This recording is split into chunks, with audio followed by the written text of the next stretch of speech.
The midterm elections have come and gone, but the president's promise to forgive student loans is still in hiatus as it's been challenged at every turn. Some critics say that if the president is willing to forgive up to $20,000 for student loans, the same should be applied for credit card debt, for housing, mortgage payments, credit card payments, and just about any other loan that people have picked up along the way. Do you guys think that this would be fair for taxpayers? Former President Donald Trump has said that he can solve this conflict in Ukraine in just 24 hours. And while he didn't share exactly how he would do it, he did hint that he would need to be voted in as president before he can start any negotiations. Disgraced FTX founder Sam Bankman-Fried now has some new bailout conditions as he was suspected of contacting witnesses who are suspected to testify at his upcoming trial via online means. You guys are not going to believe what the terms are, but I can assure you that they're pretty questionable. And on the topic of questionable, the latest concern for the Biden administration does not involve Social Security. It does not involve people losing out on their SNAP or EBT benefits. It doesn't concern itself with layoffs or bankruptcy of working class Americans, but instead they're focused on room air conditioners. Yeah, I wish I was kidding, but I'm not. I'm also not kidding when I say that one of the journalists who were part of the release of the Twitter files had a surprise IRS visit right on the day that he had to testify before Congress.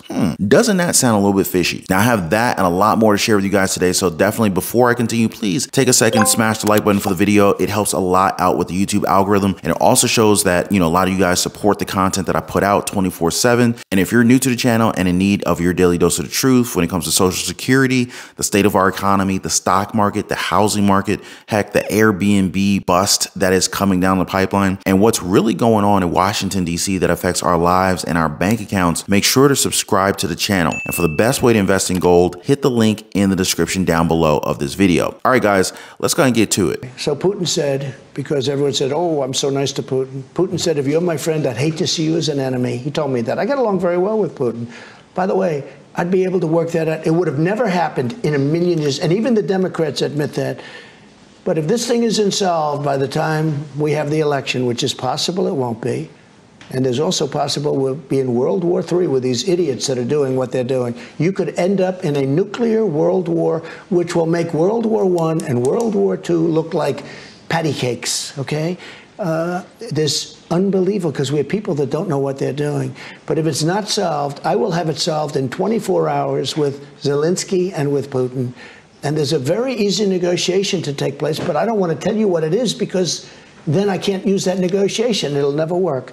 But there's a very easy negotiation to take place. I will have it solved within one day, a peace between them. What do you guys think of that? Trump then continues to say that this negotiation can only take place after a year or a year and a half, which means that he would have to be commander-in-chief for this peace to be achieved. Now, on that note, the Biden administration's zeal to achieve more households in the country adapting to this using energy-efficient appliances continues to grow as the Energy Department has turned its attention to our, drumroll please, our air conditioners. You know those things that we use to keep cool in the summer, right? Yeah, so new regulations may make these appliances much more expensive while at the same time even less reliable. Competitive Enterprise Institute's Ben Lieberman has said this, quote, "What these standards do is enforce a level of efficiency that doesn't make sense, and they compromise product quality. We've seen this to an extent with the cost of clothes washer standards like your washer and dryers. But what is the goal of these regulations? Well, in a nutshell, they would have to consume less energy and be more efficient, though it is expected that consumers, they're going to have to pay more for these types of ACs. Andrew Delaski, executive director of the Appliance Standards Awareness Project, said this, quote, "These standards will help families afford to keep their homes safe with comfortable temperatures and cleaner air while curbing planet warming emissions from power plants. These are common sense steps that will ensure consumers don't get stuck with outdated energy wasting technology," end quote. What do you guys think? Is this really going to help or is it going to actually hurt us? Now, speaking of technology, Sam Bankman-Fried, the disgraced FTX founder, now has revised bail conditions. Now, as you guys know, SBF, he's currently living with his parents as he waits for his trial. Now, within this time, he's been suspected of getting onto the internet and using a VPN to communicate with people who may possibly be called on as witnesses in his case. So what's the solution? They're now allowing him a cell phone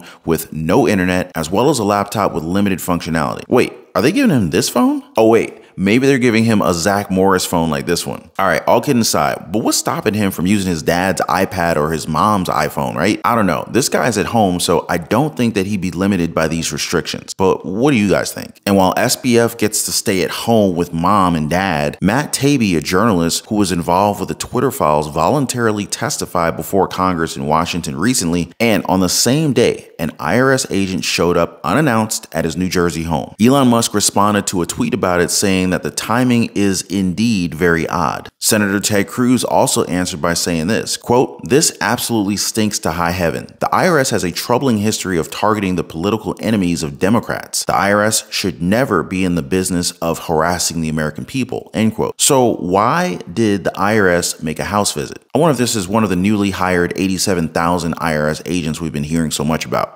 Well, according to the Wall Street Journal, the agent left a note that told Taibbi to call the IRS, and when he did, he was told that his 2018 and 2021 tax returns had been rejected without explaining why they had to visit his home personally for this matter. Now, I figured they'd probably just send him a letter. Why would they send an agent to his house to face-to-face inform him of this? The Wall Street Journal editorial board was quoted saying this, quote, "The bigger question is, when did the IRS start to dispatch agents for surprise house calls? Typically, when the IRS challenges some part of a tax return, it sends out a dunning letter, or it might seek more information from the taxpayer or tax preparer. If the IRS wants to audit a return, it schedules a meeting at the agent's office. It doesn't just drop by unannounced," end quote. Does this seem to be politically motivated, or is it just a mere coincidence? How would you feel if an IRS agent just banged on your door in the next 10 minutes and asked you about previous tax returns? I think that this is getting a little bit out of hand if you ask me. Let's now move on to the Biden administration's plan to forgive up to $20,000 in student loans, a plan that was announced before the midterm elections last year. Now, with the plan now under scrutiny, critics are saying that this entire plan just isn't fair, with even more people trying to block it from happening. Senator Bill Cassidy said this about it, quote, "President Biden is not forgiving debt. He is shifting the burden of the student loans of the borrowers